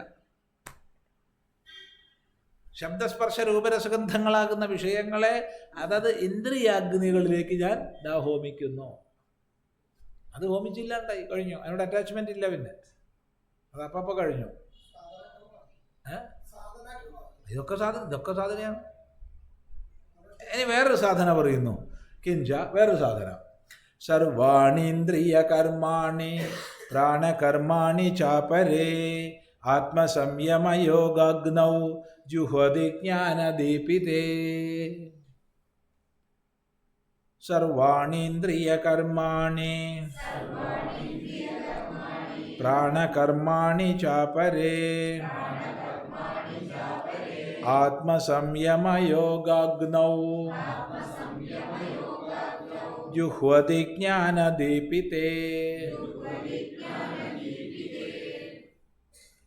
സർവാണി ഇന്ദ്രിയകർമാണി, എല്ലാ ഇന്ദ്രിയ കർമ്മങ്ങളെയും, പ്രാണകർമാണിച്ച, പ്രാണകർമ്മങ്ങളെയും, അപരേ വേറെ ചിലര്, ആത്മസംയമയോഗാഗ്നൗ ആത്മസംയമമാകുന്ന യോഗാഗ്നിയിൽ ജുഹ്വതി ഹോമിക്കുന്നു, ആത്മസംയമം ചെയ്യുന്നു. എന്തൊക്കെ വേണം എന്ന് മനസ്സിൽ തോന്നുന്നുണ്ടോ അതിനൊക്കെ വേണ്ടാന്ന് അങ്ങോട്ട് നിശ്ചയിച്ച് നിരോധിക്കുന്നു. അങ്ങനെ സംയമമാകുന്ന അഗ്നി ജ്വലിപ്പിക്കുന്നു. ആ സംയമമാകുന്ന അഗ്നിയിൽ എന്തിനൊക്കെയാണ് ഹോമിക്കണത്? എല്ലാ ഇന്ദ്രിയങ്ങളെയും, എല്ലാ ഇന്ദ്രിയ കർമ്മങ്ങളെയും, എല്ലാ പ്രാണകർമ്മങ്ങളെയും ഒക്കെ. അപ്പോൾ അങ്ങനെ ഹോമിച്ച് ഹോമിച്ച് ഹോമിച്ച് അവസാനം എന്താവും?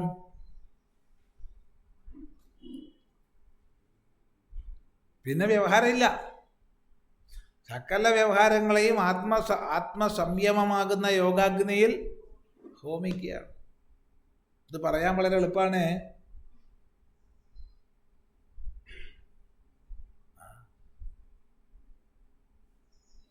വളരെ വലിയൊരു നമ്മളൊക്കെ അങ്ങേയറ്റം കണ്ടിട്ടൊന്നുമില്ല, എത്രയോ മുമ്പുണ്ടായിരുന്ന മഹാത്മാവാണ്. വലിയ ആദരപൂർവ്വം നമ്മളൊക്കെ വാഴ്ത്തുന്നൊരു സ്വാമിജിയുണ്ട്. അപ്പോൾ അദ്ദേഹം നിശ്ചയിച്ചു വെച്ചാൽ ഒരു ദിവസം ഞാൻ പിന്നെ ഒക്കെ ഒന്ന് ഹോമിച്ച് കളയാമെന്ന് നിശ്ചയിച്ചു. ഹോമിച്ച് കളയാമെന്ന് നിശ്ചയിച്ച് അഗ്നിയൊക്കെ കൊളുത്തി അതിൽ പോയൊരൊറ്റ ഇരുത്തം. പൊള്ളിയിട്ടെണീറ്റ് ഓടിയിട്ട് നേരെ ഗംഗയിൽ പോയി. തൊട്ടടുത്ത് ഗംഗയാണ്. ഗംഗയിലവിടെ അമർന്ന് കടന്നു. രണ്ടാമത്തെ ദിവസമാണ് പൊന്തിയത്. തല മാത്രം പുറത്തിട്ട് ഗംഗയെ കിടന്നുകൊണ്ട് പൊള്ളലുമില്ല, ഒന്നുമില്ല. ഒക്കെ ഗംഗാജി കൊണ്ടായി. ഒരു പ്രശ്നമാണ്. അങ്ങനെയൊക്കെ ഉണ്ട്. അത് എന്താന്ന് ചോദിച്ചാൽ അതൊരു ധരിച്ചു വെച്ചാൽ മോശമൊന്നുമില്ല. അതിനെന്താ കുഴപ്പം? പക്ഷെ നടന്നില്ല എന്ന് മാത്രം, അത്രയേ ഉള്ളൂ.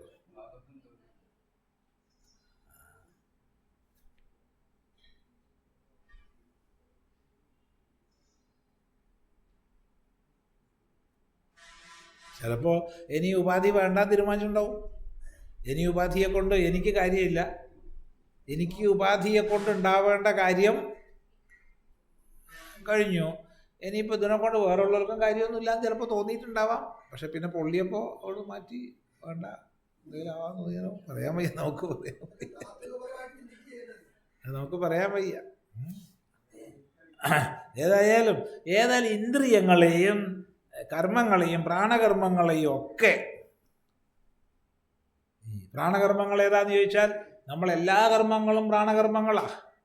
പ്രാണനാൽ ചേഷ്ടിപ്പിക്കപ്പെട്ടിട്ടാണ് നമ്മുടെ എല്ലാ കർമ്മങ്ങളും നടക്കുന്നത്, ഇരിക്കുന്നത്, കിടക്കുന്നത്, ചാടുന്നത്, ഓടുന്നത്, വായ കൊണ്ട് സംസാരിക്കുന്നത്, കണ്ണുപൂട്ടി തുറക്കുന്നത്, ഇല്ലേ? കണ്ണുപൂട്ടി തുറക്കുന്നത്, കോട്ടുപാടുന്നത്, ചുമയ്ക്കുന്നത്, എല്ലാം പ്രാണകർമ്മങ്ങളാണ്. പ്രാണകർമ്മം അല്ലാത്ത വല്ലതും ഉണ്ടോ? ഒന്നുമില്ല. നമ്മൾ ഈ ശരീരം കൊണ്ട് ചെയ്യണ എല്ലാം പ്രാണകർമ്മങ്ങളാണ്. അപ്പോൾ ഈ പ്രാണകർമ്മങ്ങളെയും ഇന്ദ്രിയ കർമ്മങ്ങളെയും ഒക്കെ ആത്മസംയമ യോഗാഗ്നിയിൽ ഒന്നൊന്നായി ഹോമിക്കുന്നു. അങ്ങനെ ഹോമിച്ച് ഹോമിച്ച് ഹോമിച്ച് അവസാനമാകുമ്പോൾ പിന്നെ ശരീരം ഉണ്ടാവുമോ? ഇല്ല. കയറി വന്നാൽ 2 ആഴ്ചയൊക്കെ ഉണ്ടാവുള്ളൂ, അതിൽ കൂടുതൽ ഉണ്ടാവില്ല. ഈ ഹോമം 2 ആഴ്ചയൊക്കെ ചിലപ്പോൾ നീണ്ടു നിൽക്കുള്ളൂ, അല്ലേ?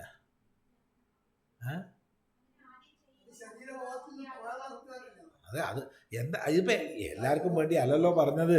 ഇത് നമുക്കൊരു കാര്യം, നിങ്ങൾ ദൈവം ചെയ്തോളൂ. ദൈവമേവാപര യജ്ഞം യോഗേന പര്യുപാസ എന്ന് പറഞ്ഞില്ലേ, അത് ചെയ്തോളൂ. അഗ്നേയ സ്വാഹ, രുദ്രായ സ്വാഹ, വിഷ്ണവേ സ്വാഹ മതി. അല്ല, രണ്ടാമത്തെയാണോ? രണ്ടാമത്തെ ചെയ്തോളൂ. ബ്രഹ്മാഗ്നാവാപര യജ്ഞം എല്ലാവർക്കും ഉള്ളതല്ല, ഇങ്ങനെയൊക്കെ ഉണ്ടെന്ന് പറയുകയാണ്. അവനവന് സ്വീകാര്യമായി സ്വീകരിച്ചാൽ മതി. എല്ലാം എല്ലാവർക്കും ഉള്ളതല്ല. ഒരു സൂപ്പർ മാർക്കറ്റിൽ പോയിട്ട് അവിടെ എല്ലാ സാധനവും വാങ്ങണോ? അവിടെ നമുക്ക് ആവശ്യമുള്ള എടുത്താൽ പോരെ. അപ്പൊ സർവാണി ഇന്ദ്രിയകർമാണി ഇന്ദ്രിയാണാം കർമാണി ഇന്ദ്രിയകർമാണി തഥാ പ്രാണകർമാണി പ്രാണോ വായു ആധ്യാത്മികഃ തത്കർമാണി ആകുഞ്ചന പ്രസാരണാദീനി താനി ച അപരേ ആത്മസംയമയോഗാഗ്നൗ ആത്മനി സംയമഃ ആത്മസംയമഃ സ ഏവ യോഗാഗ്നിഃ തസ്മിൻ ആത്മസംയമയോഗാഗ്നൗ ജുഹ്വതി പ്രക്ഷിപന്തി ജ്ഞാനദീപിതേ സ്നേഹേന ഇവ പ്രദീപിതേ വിവേകവിജ്ഞാനേന ഉജ്ജ്വലഭാവമാപാദിതേ പ്രവിലാപയന്തി ഇത്യർത്ഥഃ. സർവാണി ഇന്ദ്രിയകർമാണി ഇന്ദ്രിയാണാം കർമാണി ഇന്ദ്രിയകർമാണി തഥാ പ്രാണകർമാണി പ്രാണോ വായു ആധ്യാത്മികഃ തത് കർമാണി ആകുഞ്ചന പ്രസാരണാദീനി താനി ച അപരേ ആത്മസംയമയോഗാഗ്നൗ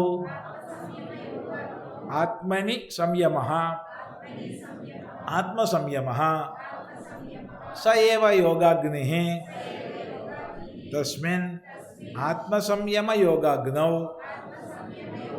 ജുഹ്വതി പ്രക്ഷിപന്തി ജ്ഞാനദീപിതേ സ്നേഹേന ഇവ പ്രദീപിതേ വിവേകവിജ്ഞാനേന ഉജ്ജ്വലഭാവം ആപാദിതേ പ്രവിലാപയന്തി ഇത്യർത്ഥഃ. അപ്പൊ എല്ലാ ഇന്ദ്രിയ കർമ്മങ്ങളെയും എന്താണ് കാണുക, കേൾക്കുക, രുചിക്കുക, മണക്കുക, സ്പർശിക്കുക പോരാ, പറയുക എന്ന് പറഞ്ഞാൽ പറയുക, പാടുക ഒക്കെ ആവാം. പിന്നെ എടുക്കുക, കൊടുക്കുക, നടക്കുക, ചാടുക, ഓടുക, മലമൂത്രാദികളെ വിസർജനം ചെയ്യുക, ലൈംഗിക ചേഷ്ടകളെ ചെയ്യുക. 5 × 5 10 പിന്നെ പ്രാണകർമ്മങ്ങൾ, ശരീരത്തിൻ്റെ എല്ലാ അംഗങ്ങളെ പ്രവർത്തിപ്പിക്കുന്നതും പ്രാണനാണ്. പ്രാണകർമ്മങ്ങളുടെ എല്ലാ കർമ്മങ്ങളും ഇവിടെ ആകുഞ്ചന പ്രസാരണാദീനി എന്നാണ് പറയണത്. ആകുഞ്ചനം ഹുനിയ, പ്രസാരണം വിടരുക, ഉത്ക്ഷേപണ അപക്ഷേപണ ആകുഞ്ചന പ്രസാരണ ഗമനാനി കർമാണി. അതാണ് വൈശേഷികത്തിലെ കർമ്മങ്ങൾ 5. വൈശേഷിക ദർശനപ്രകാരം കർമ്മങ്ങൾ 5. ഉത്ക്ഷേപണം, മുകളിലേക്കുള്ള ബലം കൊടുക്കൽ. അപക്ഷേപണം, താഴോട്ടുള്ള ബലം കൊടുക്കൽ. ബലം കൊടുക്കുക എന്ന് പറഞ്ഞാൽ എറിയ ഒക്കെ ആവാം. പിന്നെ ആകുഞ്ചനം, ചുരുങ്ങി പ്രസാരണം, തുടരുക. പിന്നെ ഗമനം, സഞ്ചരിക്കുക. എത്രയല്ലേ ഉള്ളൂ? ഇനി 6ാമത് കൊല്ലം ഉണ്ടോ? ഞാൻ വൈശേഷിക ഒന്നിച്ചാണല്ലോ. ഇനി വേറെ എന്തെങ്കിലും ഉണ്ടോ? പറയൂ. ഇത്രയേ ഉള്ളൂ അവർ പറയണത്. ഓരോ ദർശനങ്ങളിൽ കർമ്മങ്ങൾക്ക് വ്യത്യാസമുണ്ട്. ദർശനങ്ങൾക്കനുസരിച്ച് കർമ്മങ്ങൾക്ക് വ്യത്യാസമുണ്ട്. അപ്പം ഇവിടെ ഇങ്ങനെയുള്ള എല്ലാ കർമ്മങ്ങളെയും ഇന്ദ്രിയാണാം കർമാണി ഇന്ദ്രിയകർമാണി പ്രാണകർമാണി പ്രാണോ വായു, ആധ്യാത്മികമായ വായുവാണ് പ്രാണൻ. ഈ ആധ്യാത്മികമായ വായു ചെയ്യുന്ന കർമ്മങ്ങൾ, അതാണ് ഈ പറഞ്ഞ ആകുഞ്ചന പ്രസരണ ഗമനാനി. ഇതെല്ലാം ആത്മസംയമയോഗാഗ്നൗ, ആത്മസംയമം, സ്വയം നിയന്ത്രിക്കുക എന്നുള്ള യോഗാഗ്നിയിൽ ഞാൻ കാണുന്നില്ല, കേൾക്കുന്നില്ല, മണക്കുന്നില്ല, സ്പർശിക്കുന്നില്ല, ഒന്നും പറയുന്നില്ല, മൗനം, എങ്ങോട്ടും പോണില്ല, ഒന്നും എടുക്കുന്നില്ല, മലമൂത്രാദി വിസർജനം നിർത്തി, പിന്നെ ലൈംഗിക ചേഷ്ടകളെ നിർത്തി, എങ്ങോട്ട് നടക്കാൻ പോണില്ല, വിടരാൻ പോണില്ല, ചുരുങ്ങാൻ പോണില്ല, ഒന്നുമില്ല. അങ്ങനെ ഒരു കാഷ്ടം പോലെ, നിശ്ചേഷ്ട കാഷ്ടം പോലെ തന്നിൽ തന്നെ എല്ലാ ക്രിയകളെയും ആത്മസംയമാഗ്നിയിൽ ഹോമിക്കുന്നു. ഇതൊരു തരം പ്രായോപവേശം പോലെയാണിത്, അല്ലേ? ജ്ഞാനദീപിതേ, വിവേകജ്ഞാനം കൊണ്ട് നല്ലപോലെ പ്രദീപ്തമായ ഉജ്ജ്വലഭാവം പ്രാപിപ്പിച്ചതായ ആ അഗ്നിയിലേ ഇത് സാധിക്കുള്ളൂ. നിശ്ചയദാർഢ്യം അങ്ങനെ ചിലരുണ്ട്. സതി യോഗാഗ്നിയിൽ ഹോമിച്ചു എന്ന് തന്നെയാണ്. സതി ഇങ്ങനെ തന്നെയാവും ചെയ്തിട്ടുണ്ടാവുക. സതി നിമിഷ നേരം കൊണ്ട് ചെയ്തു, ഇത്രയേ ഉള്ളൂ.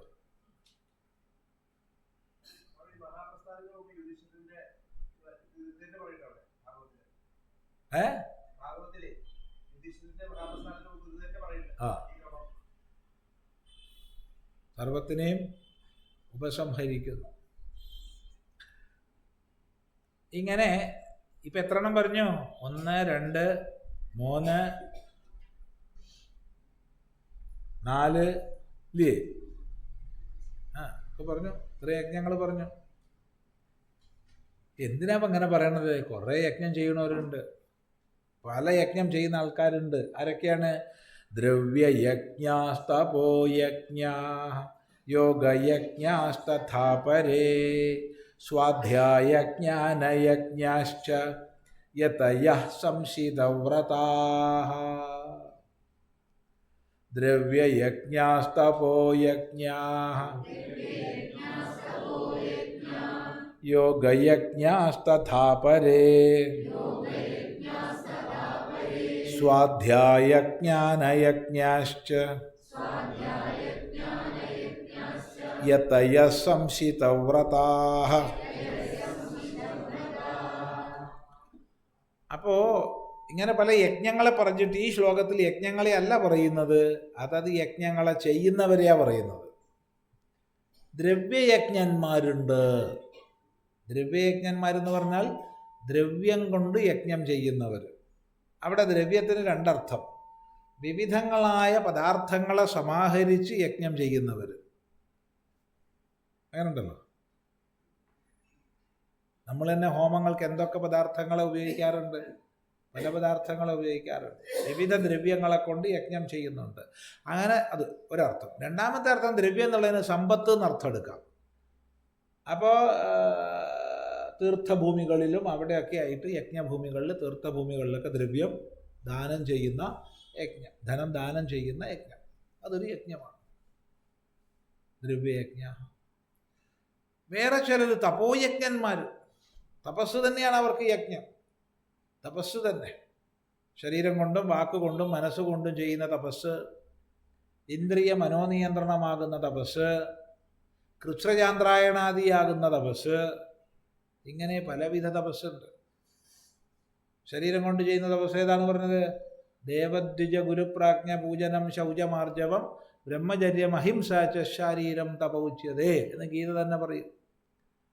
ദേവപൂജ, ദ്വിജപൂജ, ഗുരുപൂജ, പ്രാജ്ഞപൂജ, അകത്ത് ശുദ്ധി പാലിക്കുക, ശൗചം, ആർജവം, നേരെ വാ നേരെ പോന്നുള്ള സ്വഭാവം ഉണ്ടാവുക, ബ്രഹ്മചര്യം പാലിക്കുക, അഹിംസ, ആരെയും ഉപദ്രവിക്കാതിരിക്കുക.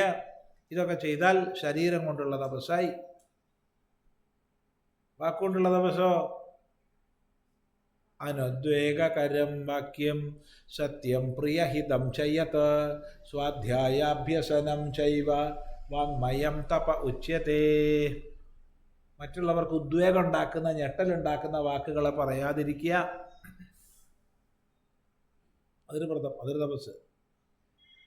ഇനി പറയുന്നത് സത്യവും പ്രിയവും ഹിതവുമായിരിക്കുക. മൂന്നും ആണെങ്കിൽ വളരെ ചുരുങ്ങൂട്ട വാക്ക്. സത്യമേ പറയാൻ പാടുള്ളൂ, അത് പ്രിയമായ ഭാഷയിൽ പറയണം, അത് ഹിതവുമായിരിക്കണം. അപ്പം നമ്മളിപ്പോൾ പറയണതിൻ്റെ ഒരു 1000-1 കുറയും. പിന്നെ സ്വാധ്യായം, ജീവിതത്തെ ദിവസവും സ്വാധ്യായം ചെയ്യുക, ധർമ്മശാസ്ത്രങ്ങളെ പഠിക്കുക, ആവർത്തിച്ച് പഠിക്കുക. ഇത്രയായാൽ വാക്കുകൊണ്ടുള്ള തപസ്സായി. ഇനി മനസ്സുകൊണ്ടുള്ള തപസ്, മനഃപ്രസാദ സൗമ്യത്വം മൗനമാത്മവിനിഗ്രഹ ഭാവസംശുദ്ധിരിത്യേതത് തപോ മാനസമുച്യതേ. മനസ്സെപ്പോഴും പ്രസന്നമാക്കി വയ്ക്കുക. സൗമ്യത്വം, സൗമ്യഭാവം ഉണ്ടാവുക, അതിൻ്റെ പ്രസന്നത മുഖത്തുണ്ടാവുക, സൗമ്യം, മുഖപ്രസാദം ഉണ്ടാവുക. മൗനം, സദാ മനനം ചെയ്യുക, സത്യത്തെക്കുറിച്ചുള്ള വിചാരം ചെയ്യുക. ആത്മവിനിഗ്രഹ, ഇന്ദ്രിയാദി കരണങ്ങളെ പൂർണ്ണമായി നിയന്ത്രിക്കുക. ഭാവസംശുദ്ധി, ഏറ്റവും പ്രധാനം ഇതാണ്, ഭാവം ശുദ്ധമായിരിക്കുക. അവനെ പറ്റിക്കണം, അവളെ പറ്റിക്കണം എന്നുള്ള ചിന്ത ഇല്ലാതിരിക്കുക. ഇത്രയായാൽ മാനസികമായ തപസ്സായി. ഈ 3 ആയാൽ തപസ്സായി. ഇങ്ങനെയുള്ള തപസ്.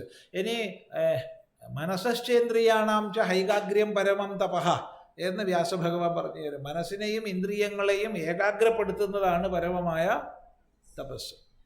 അങ്ങനെ തപസ്. ഇനി സ്വന്തം ധർമ്മപാലനം ചെയ്യുന്നത് തന്നെ തപസ്സാണ്. ഇനി പ്രായശ്ചിത്ത രൂപമായ തപസ്സുണ്ട്. പ്രായശ്ചിത്ത രൂപമായ തപസ് അത് കൃഷ്ണചാന്ദ്രായണം തുടങ്ങിയവ. അത് ചന്ദ്രൻ്റെ ഗതിക്ക് അനുസരിച്ച് നമ്മൾ ചെയ്യേണ്ടതാണ്. ആദ്യം ചെയ്യണമെന്ന് ചെയ്തോളൂ. അതിപ്പോൾ എന്നാ തുടങ്ങാം, ഒന്നുകിൽ പ്രഥമയ്ക്ക് തുടങ്ങാം, അല്ലെങ്കിൽ പൗർണമിക്ക് തുടങ്ങാം. പ്രഥമയ്ക്ക് തുടങ്ങുകയാണെങ്കിൽ ഇന്ന് ഒരു ഉരുള കഴിക്കുക. അതിനൊക്കെ സൗകര്യം പൗർണമിക്ക് തുടങ്ങുന്നതാണ്. 15 ഉരുള കഴിക്കുക. പിറ്റേന്ന് 14, പിറ്റേന്ന് വലിയ ചിരിക്കൊന്നും വേണ്ട, അവസാനം ഒന്നും ഇല്ലാണ്ടാവും. 13, 12, ആകെ ഒരു നേരമല്ല സ്വാമി. അല്ലാത്തപ്പോൾ ഇഷ്ടം പോലെ കഴിച്ചൂടെ? ഇനി വേറെ പഴം, പച്ചക്കറി, വെള്ളമൊക്കെ കുടിച്ചൂടെ? ഒന്നുമില്ല. 24 മണിക്കൂർ. അപ്പോൾ ഒരാൾ ചോദിക്കണേ വലിയ ഉരുളായിക്കൂടെ? അതില്ല. അനായാസേന ഗ്രസനം ചെയ്യാൻ കഴിയുന്നതാണ്. അഷ്ടഗ്രാസമാണ്. അപ്പോൾ 15 ഉരുള, 14 ഉരുള, 13, 12, 11, 10, 9, 8, 7, 6, 5, 4, 3, 2, 1. കർത്തവാവിൻ്റെ എന്നോ 0 അന്നില്ല. പിന്നെ പിറ്റേന്ന് പ്രഥമ 1 ഉരുള, 2 ഉരുള, അങ്ങനെ 30 ദിവസം കൊണ്ടാണ് തീരുന്നത്.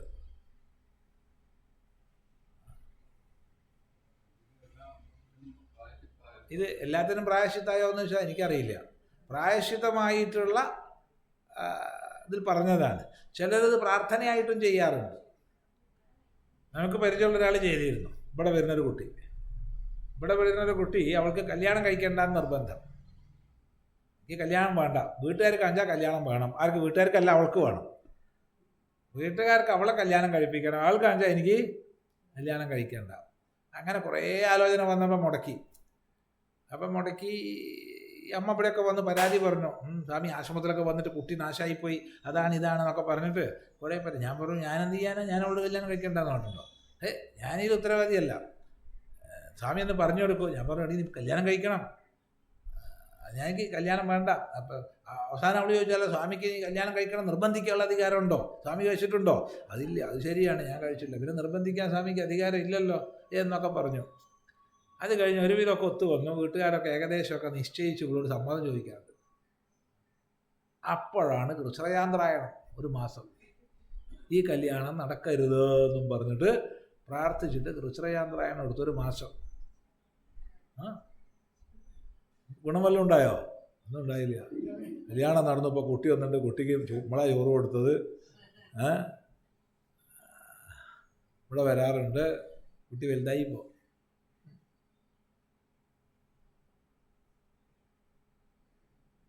അപ്പോൾ അതുകൊണ്ട് ഫലം ഉണ്ടാവുമെന്ന് ചോദിച്ചാൽ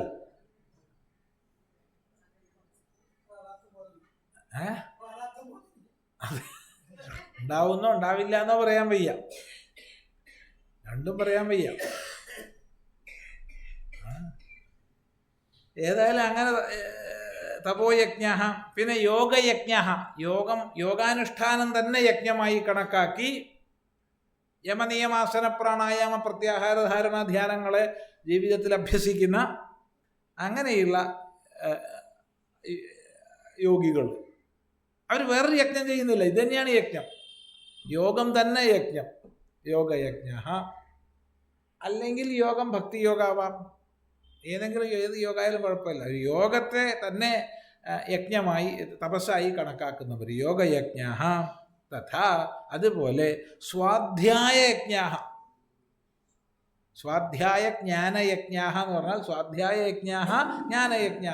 സ്വാധ്യായം ചെയ്യുന്നത് തന്നെ യജ്ഞം. തപസ് വേറെ തപസ്സില്ല. എന്താണ് യജ്ഞം? സ്വാധ്യായം. ജീവിതത്തിൽ ദിവസവും സ്വാധ്യായം ചെയ്യുക. ഋഗാദി വേദങ്ങളെ പഠിക്കുക, ഉപനിഷത്തുക്കളെ പഠിക്കുക, ധർമ്മശാസ്ത്രങ്ങളെ പഠിക്കുക, പ്രണവാദി ജപം ചെയ്യുക.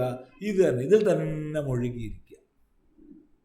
അങ്ങനെ ചില ആൾക്കാർ, അങ്ങനെ ചില യജ്ഞക്കാരുണ്ട്. ഇനി വേറെ ചില യജ്ഞക്കാർ ജ്ഞാനയജ്ഞാഹം. ജ്ഞാനവിചാരം ചെയ്യുക. എന്നിട്ട് താൻ വിചാരത്തിലൂടെ കിട്ടിയത് മറ്റുള്ളവർക്ക് പങ്കുവയ്ക്കുക. അതുപോലെ അമാനിത്വം, അദംഭിത്വം, അഹിംസ, ക്ഷാന്തിരാർജവം ഇത്യാദി ജ്ഞാനസാധനകളെ ചെയ്യുക. അത് തന്നെ യജ്ഞം, വേറെ യജ്ഞമില്ല. അവർക്ക് വേറെ യജ്ഞമില്ല, ഇത് തന്നെ യജ്ഞം. അവരാണത്. ഇങ്ങനെ പല കൂട്ടം യജ്ഞം ചെയ്യണവരുണ്ട്. പക്ഷെ ഇവരൊക്കെ യതയഃ, ഇവരൊക്കെ യതികളാണ്. സംശിതവ്രതാഹ, നല്ല സംശിതമായ തീക്ഷ്ണമായ വ്രതത്തോട് കൂടിയവരാണ്. നല്ല തീക്ഷ്ണമായ വ്രതത്തോട് കൂടിയവരാണ് എല്ലാവരും. ആരും മോശക്കാരല്ല. അപ്പം എന്താ അർത്ഥം?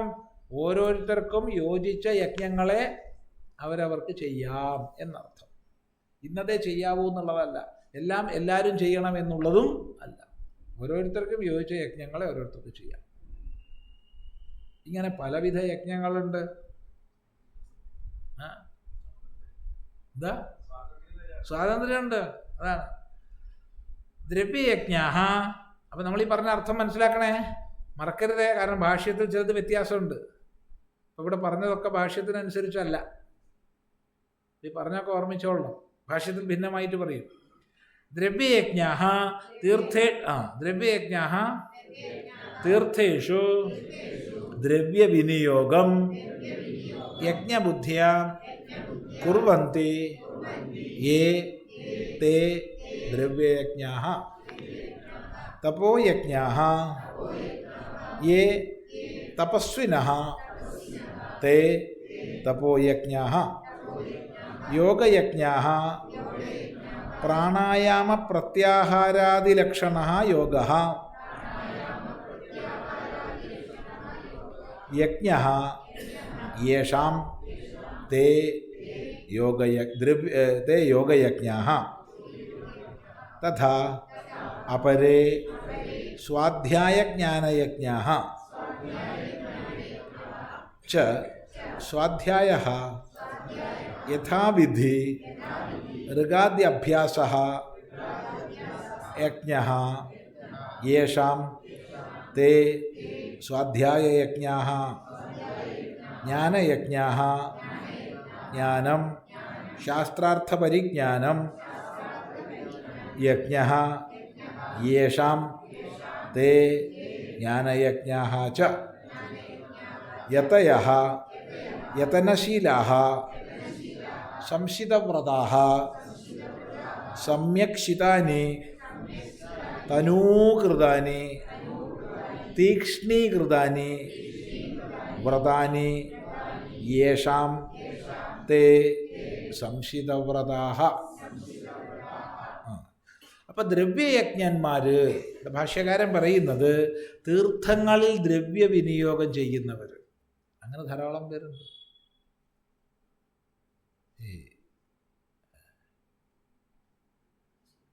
ഹിമാലയത്തിലൊക്കെ ബിർളയെ പോലുള്ളവർ, അതുപോലെ പലരും ഉണ്ട്. ലോഡ് കണക്കിന് സാധനങ്ങളായിട്ട് വരും തണുപ്പ് കാലം തുടങ്ങുന്നതിന് മുമ്പ്. എന്നിട്ട് അവിടെയുള്ള സാധുക്കൾക്ക്, സന്യാസിമാർക്കെല്ലാം കമ്പിളി, ഗോതമ്പ്, അരി, പാൽപ്പൊടി എല്ലാം വിതരണം ചെയ്യുക. കുറച്ച് ദക്ഷിണ, എന്നിട്ട് അവരങ്ങ് തിരിച്ചു പോകും. അപ്പം ദ്രവ്യം തീർത്ഥങ്ങളിൽ നൽകുന്ന യജ്ഞത്തിൽ ഏർപ്പെട്ടിരിക്കുന്നവർ. പിന്നെ നേരത്തെ പറഞ്ഞു വിവിധ ദ്രവ്യങ്ങളെ കൊണ്ട് യജ്ഞനിർവഹണം ചെയ്യുന്നവരെന്ന് നേരത്തെ പറഞ്ഞു. രണ്ടർത്ഥമാവാം. പിന്നെ തപോയജ്ഞ തപസ്സിനഃ തേ തപോയജ്ഞ, തപസ്സികൾ. തപസ് എന്താണെന്ന് നേരത്തെ പറഞ്ഞു, ആവർത്തിക്കുന്നില്ല. തപസ്സികൾ. യോഗയജ്ഞ പ്രാണായാമ പ്രത്യാഹാരാദി. പ്രാണായാമ പ്രത്യാഹാരാദി എന്ന് പറഞ്ഞാൽ കുറച്ചുകൂടി മുമ്പ് തുടങ്ങണം. യമനിയമാസന പ്രാണായാമ പ്രത്യാഹാര ധാരണ ധ്യാനങ്ങൾ, അങ്ങനെയുള്ള യോഗസാധനങ്ങളെ അനുഷ്ഠിക്കുന്നവർ.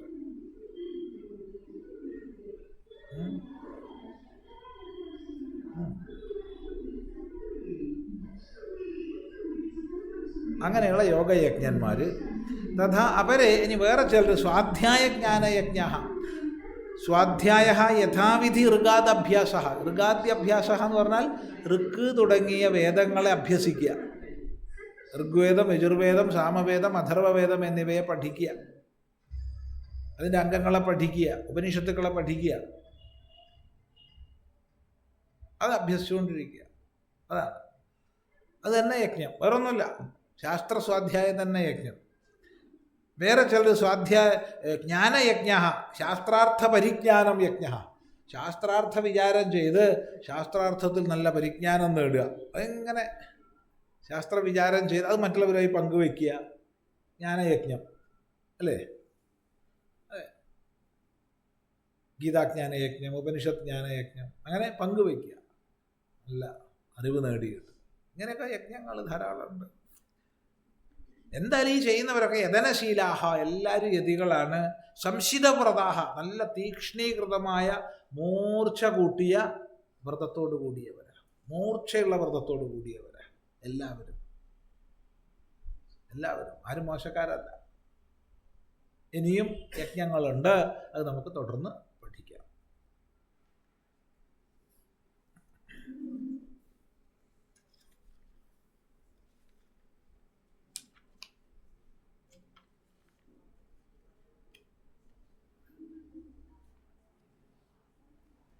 ഓം ഓം ഗുരുർബ്രഹ്മാ ഗുരുർവിഷ്ണു ഗുരുദേവോ മഹേശ്വരഃ ഗുരുസാക്ഷാത് പരം ബ്രഹ്മ തസ്മൈ ശ്രീ ഗുരവേ നമഃ.